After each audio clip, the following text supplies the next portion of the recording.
बुधवार की प्रदोष पड़ती है तो शिव है कि सोमवार की अगर प्रदोष पड़ती है, बहुत ध्यान से सुनना महाराज, सोमवार की प्रदोष पड़ती है तो शंकर भगवान कैलाश पर निवास करते हैं।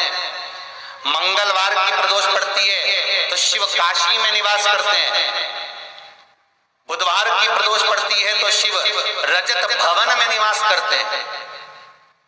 गुरुवार की प्रदोष पड़ती है तो शिव गंगा के स्थल पर निवास करते हैं।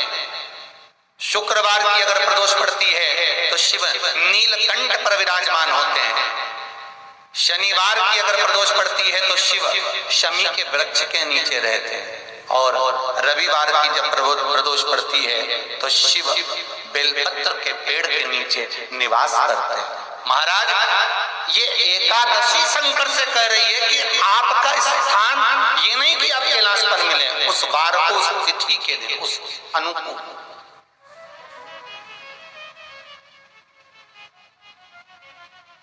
हमारे यहाँ कहते हैं सोमवार की जो प्रदोष पड़ती है वो इच्छा पूर्ति करती है, मंगलवार की प्रदोष रोग से मुक्ति देती है, बुधवार की प्रदोष कामना की पूर्ति करती है, गुरुवार की प्रदोष शत्रुओं का नाश करती है, शुक्रवार की प्रदोष सुख और शांति देती है, शनिवार की प्रदोष संतान का सुख देती है, और रविवार की प्रदोष जो काम दुनिया में कोई नहीं कर सकता वो अच्युत फल की प्राप्ति रविवार की प्रदोष करा देती है। महाराज ऐसी प्रदोषों का नियम वर्णन किया चाहिए। भगवान कहते ठीक है तू थोड़ी देर खड़ी हो। एकादशी सम्मुख खड़ी हुई, पार्वती जी ने जिस अंगुष्ठ का जल पीने के लिए लिया था हाथ में, बस पीने ही वाली थी, शंकर भगवान ने वही हाथ में जल लेकर एकादशी के हाथ में उसको देकर कहा ले, ये मेरे द्वारा निर्मित एक व्रत है जिसे त्रयोदशी के दिन तूने मांगा है, मैं तुझे देता हूँ। आज इस व्रत का फल मैं तुझे प्रदान करता हूँ। अब तू जिस जीवात्मा को लेकर जाएगी उसका पाप प्रबल नहीं होगा। किसी स्त्री, पुरुष, बालक, बुजुर्ग जो भी होगा जिसने प्रदोष का व्रत करा होगा वो जीवात्मा को तू किसी फल की कामना से नहीं स्वतः ही लेकर चली जाए, उसमें कोई कामना नहीं है। बन सके जीवन में 11 प्रदोष या 26 प्रदोष करने के बाद आप उसका उद्यापन कर विराम भी दे सकते, पर जीवन में एक बार प्रदोष का व्रत मौका मिले, जिस कामना से जिस दिन का भाव आपके मन में आए कि मुझे रोग से मुक्ति पाना है तो ये प्रदोष मुझे करना है, मैं रोग मुक्ति के लिए हम जो भी आपके मन में आ रहा है, संतान प्राप्ति के लिए शनिचरी प्रदोष, आप उसका स्मरण करें। फिर लिखा शिव महापुराण में, बड़ा सुंदर लिखा वेदव्यास जी ने, मान लो आप प्रदोष का व्रत नहीं कर सकते,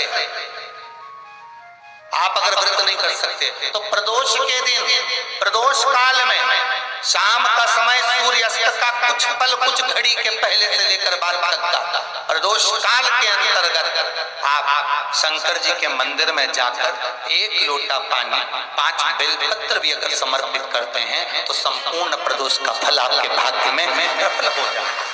शिव महापुराण में इसका प्रयास करना, जब जब जिस महीने में जो प्रदोष पड़ा करे, जब प्रदोष पड़े, बन सके 1 बेलपत्र, बन सके 5 बेलपत्र, शमी पत्र, हरे मूंग,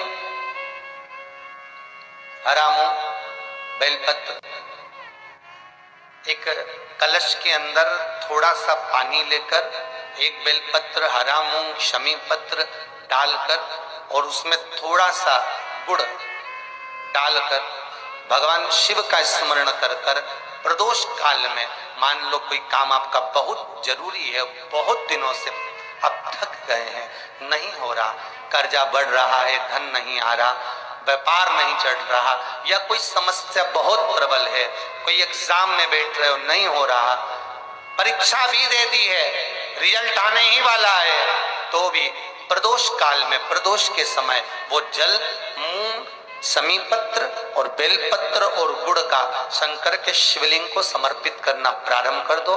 2 या 3 प्रदोष करोगे, बाबा आपकी मनोकामना शीघ्र पूर्ण कर देगा। 2 या 3 करो, बाबा करेगा। श्री शिवाय नमस्तुभ्यम। दोस्तों, फुल वीडियो वॉच करने के लिए आपका धन्यवाद। प्लीज़ मेरे चैनल को लाइक एंड सब्सक्राइब और वीडियो को ज़्यादा से ज़्यादा लोगों को तक शेयर करें।